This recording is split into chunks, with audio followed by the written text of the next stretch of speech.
తిరిగి BCN news కి స్వాగతం. ఈదుపల్లి గ్రామంలో డెంగ్యూతో మహాలక్ష్మి అనే మహిళ మాత్రమే మృతి చెందిందని బాపట్ల జిల్లా కలెక్టర్ వెంకటమురళి తెలియజేశారు. డెంగ్యూ లక్షణాలతో ఇద్దరు మృతి చెందినట్లు వస్తున్న వార్తలపై కలెక్టర్ స్పందించారు. తుమ్మల సుబ్బారావు దీర్ఘకాలిక వ్యాధితో మృతి చెందాడని, ఆయన భార్య మాత్రమే డెంగ్యూతో మృతి చెందిందని తెలియజేశారు. గ్రామంలో ప్రాథమిక చికిత్స మాత్రమే చేయాల్సిన ఆర్ఎంపీ వైద్యుడు జ్వరంతో బాధపడుతున్న మహాలక్ష్మిని 4 రోజులుగా ఇన్పేషెంట్ గా చేర్చుకుని వైద్యం అందించాడని అన్నారు. ఆర్ఎంపీ వైద్యుడిపై క్రిమినల్ చర్యలకు ఆదేశించామని, మహాలక్ష్మికి జ్వరం వచ్చిన విషయం ఉన్నత అధికారులకు తెలియజేయనందుకు ఏఎన్ఎం, నర్సు, ఆశా వర్కర్ను సస్పెండ్ చేసినట్లు కలెక్టర్ తెలియజేశారు. ఈ ఈదుపల్లి అనేటువంటి విలేజ్లో ఒక విమెన్ డెంగ్యూతో చనిపోయినట్టు మనకు రిపోర్ట్ వచ్చింది. దాని మీదట మనము ఊరు మొత్తాన్ని కూడా ప్రతి ఇంటిని door to door fever survey మనం చేశాము. ఆ విధంగా చేసినప్పుడు మనకు సస్పిషన్ అనేది ఒక 51 కేసుల్లో మనకి సస్పిషన్ అనేది కనిపించింది. ఆ 51 కేసుల్ని ర్యాపిడ్ టెస్ట్ మనం చేశాము. ఈ ర్యాపిడ్ టెస్ట్ మనం చేసినప్పుడు అందులో ఒక 6కి పాజిటివ్ రావడంతో కన్ఫర్మేటరీ టెస్ట్కి గుంటూరుకి పంపించాం. అవన్నీ కూడా నెగిటివ్ వచ్చాయి. సో ఆ తర్వాత మళ్ళీ ఈరోజు second round door to door survey మళ్ళీ చేసాం. ఈరోజు చేసినప్పుడు ఒక 26 మంది ఫీవర్ సిమ్టమ్స్తో ఉన్నట్టు అనిపించింది.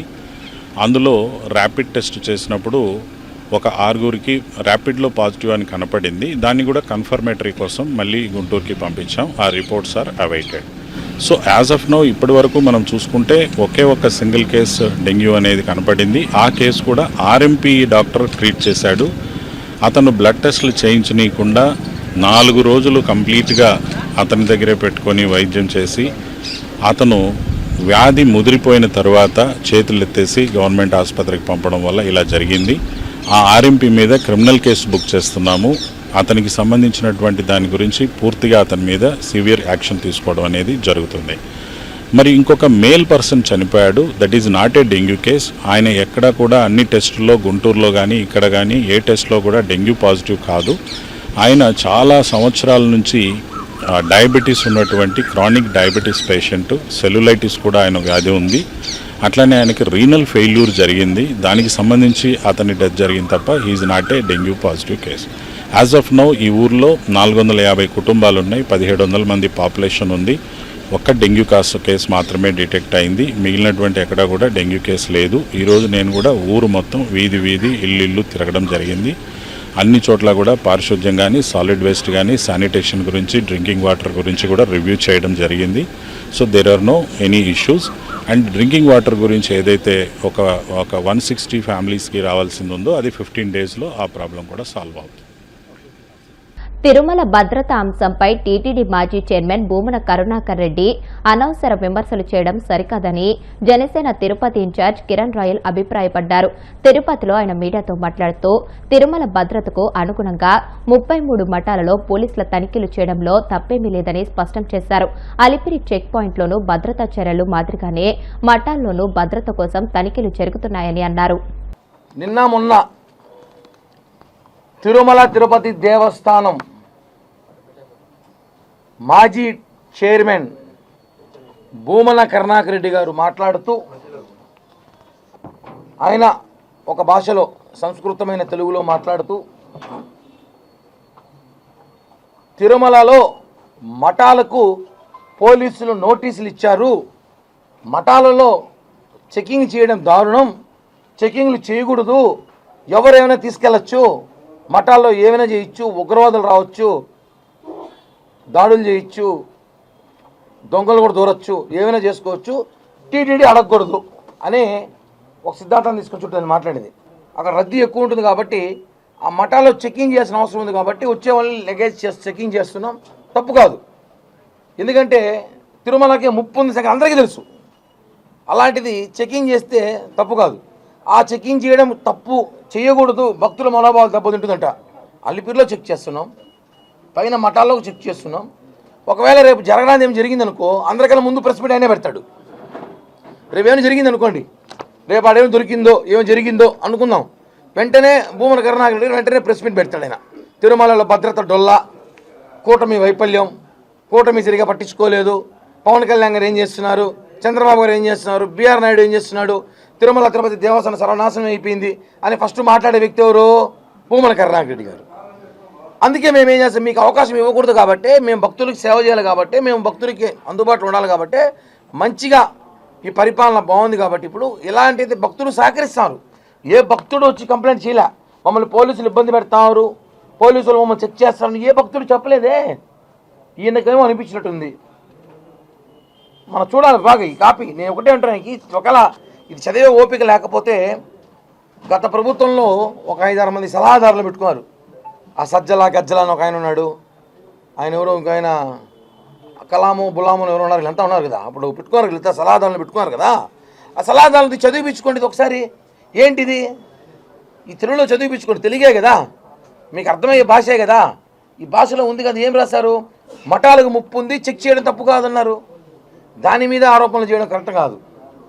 ఏమైనా జరిగితే రేపు ఎవరు బాధ్యులు అంటారు? మళ్ళీ మమ్మల్ని అంటారు రాజీనామా చేయాలి, మీకు సనాతన ధర్మం తెలియదు. సనాతన ధర్మం గురించి ఆయన మాట్లాడితే నవ్వుగా ఉంది. గతంలో ఆయన టీటీడీ చైర్మన్గా ఉన్నప్పుడు పీఠాధిపతులు స్వామీజీని తీసుకొచ్చి కొండపైన ఆయన సనాతనవాది నిరూపించుకోవడానికి ఆయన పైన ఇన్ని వేషాలు వేయడం మనం చూసుంటాం. స్వాములు పిలుచుకొని పైన ఆయన పూజలు చేయడం, యజ్ఞాలు చేయడం, వాళ్ళ ఇంట్లో యజ్ఞాలు చేయడం, అదే స్వామిని తీసుకెళ్ళి పైన అనేక కార్యక్రమాలు పెట్టడం, ఇవన్నీ మనం చూసాం. ఎవరి ద్వారా? ఇవన్నీ ఆయన సనాతనవాది నిరూపించుకోవడానికి.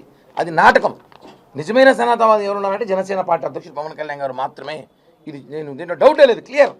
విశాఖ విద్యుత్ కార్యాలయం వద్ద వామపక్ష పార్టీలు, పౌర సంఘాల నాయకులు నిరసనకు దిగారు. స్మార్ట్ మీటర్లకు వ్యతిరేకంగా ర్యాలీ చేపట్టారు. ఈ సందర్భంగా పలువురు నాయకులు మాట్లాడుతూ స్మార్ట్ మీటర్ల వల్ల ప్రజలకు భారం కలుగుతుందే తప్ప ఉపయోగం లేదన్నారు. కేవలం అదానికి లాభం చేకూర్చేందుకే కేంద్ర ప్రభుత్వం ఈ స్మార్ట్ మీటర్లను తీసుకువచ్చిందని విమర్శించారు. తక్షణమే కేంద్ర రాష్ట్ర ప్రభుత్వాలు ఈ నిర్ణయాన్ని వెనక్కి తీసుకోవాలని డిమాండ్ చేశారు. రద్దు చేయాలని, అదాని స్మార్ట్ మీటర్లు బిగింపు ఆపాలని ప్రజావేదిక తరఫున రాష్ట్ర వ్యాప్తంగా నిరసన కార్యక్రమం జరుగుతుంది. ఈరోజు విశాఖపట్నం ఈపీడీసీఎల్ ఆఫీస్ దగ్గర కూడా నిరసన కార్యక్రమం చేపట్టాం. మనందరూ తెలుసు, ఎన్నికల ముందు నారా లోకేష్ గారు ఏదైతే స్మార్ట్ మీటర్లు ఉన్నాయో స్మార్ట్ మీటర్లని పగలగొట్టండి, దీన్ని మేము ప్రభుత్వం వస్తే దీన్ని బిగించమని చెప్పారు. ఈరోజు దాదాపు ఏడాది తర్వాత చూస్తే గత ప్రభుత్వానికి ఈ ప్రభుత్వానికి పెద్ద తేడా లేదనేది స్పష్టంగా అర్థమవుతా ఉంది. గత ప్రభుత్వం 9 సార్లు విద్యుత్ ఛార్జీలు పెంచితే దాదాపు 32 కోట్ల రూపాయలు భారం వేస్తే ఈ ప్రభుత్వం 2 సార్లకే 28,000 కోట్ల రూపాయల భారం వేసింది. అంటే 5 ఏళ్లలో ఎన్ని వేల కోట్ల రూపాయల భారం వేస్తారనేది స్పష్టంగా అర్థమవుతా ఉంది. ఆ స్మార్ట్ మీటర్లకు సంబంధించిన దాంట్లో మొట్టమొదట వ్యవసాయ కనెక్షన్స్ ఏవైతే ఉన్నాయో వ్యవసాయ కనెక్షన్లు మేము పెడుతున్నామని చెప్పారు. రైతులు ఎవరైతే ఉన్నారో వాళ్ళు తిరగబడ్డారు, దాన్ని ఆపేశారు.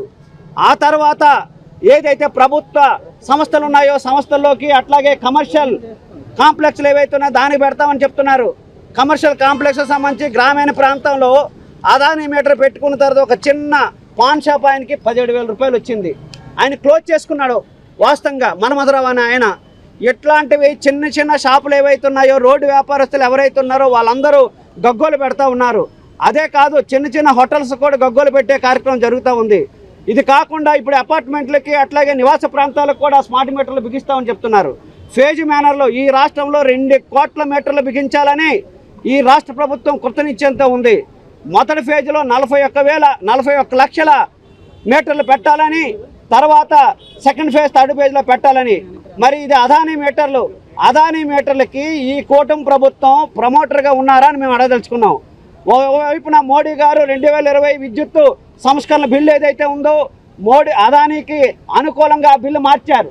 అది రాష్ట్రాల యొక్క ప్రయోజనాలు అట్లాగే రైతాంగానికి మధ్యతరగతి ప్రజానీకాని యొక్క ఇబ్బందులు పడే వ్యవహారం అనేది అంతకుముందు కూడా శాస్త్రవేత్తలు చెప్తా ఉన్నారు. ఈరోజు వచ్చేసరికి కూటమి ప్రభుత్వం బీజేపీ, జనసేన, తెలుగుదేశం ఈ మూడు పార్టీలు కలిపి అదానీ మీటర్ల కోసం ప్రమోటర్గా ఈరోజు చంద్రబాబు నాయుడు గారు వ్యవహారం చేస్తున్నారు. చంద్రబాబు నాయుడు గారు అంతకుముందు ఏమని చెప్పారు? ప్రజల మీద మేము భారాలు అయ్యాము, సమర్థవంతమైన ప్రభుత్వం, ఎవరైతే పెట్టుబడిదారులకు ఉన్నారో పెట్టుబడిదారులు ఊడిగం చేయం, ప్రజల ప్రయోజనాలే మా ప్రయోజనాలు చెప్తున్నారు.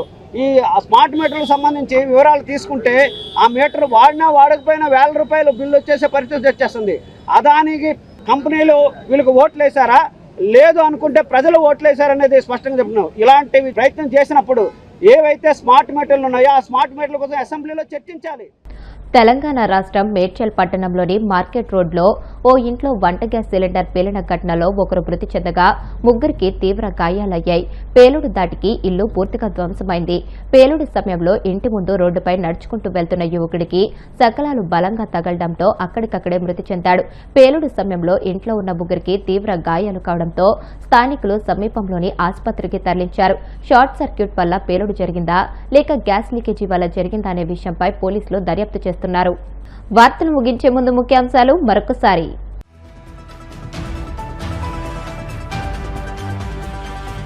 నియోజకవర్గానికి ఒక సూపర్ స్పెషాలిటీ ఆసుపత్రిని నిర్మించాలని ప్రభుత్వం యోచిస్తోంది. వైద్య ఆరోగ్య శాఖ మంత్రి సత్యకుమార్ వెల్లడి.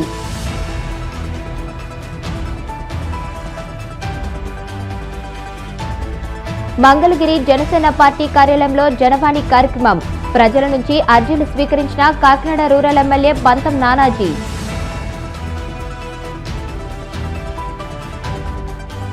వివేక హత్య తరహాలో మద్యం స్కామ్ పైన వైసీపీ తప్పుడు ప్రచారం చేస్తుంది. స్వచ్ఛంద్ర corporation chairman Pattabhi fire. Vadapalli Venkanna ఆలయంలో ప్రత్యేక పూజలు. మంగళ వాయిద్యాల నడుమ శ్రీ స్వామి అమ్మవార్లకు మేల్కొల్పు సేవ, ఐశ్వర్యలక్ష్మి హోమం. ఈ వార్తలు ఇంతటితో సమాప్తం. మరిన్ని వార్తల కోసం BCN digital YouTube channel, Facebook page ని ఫాలో అవ్వండి. అప్డేటెడ్ వార్తల కోసం ప్లీజ్ సబ్స్క్రైబ్.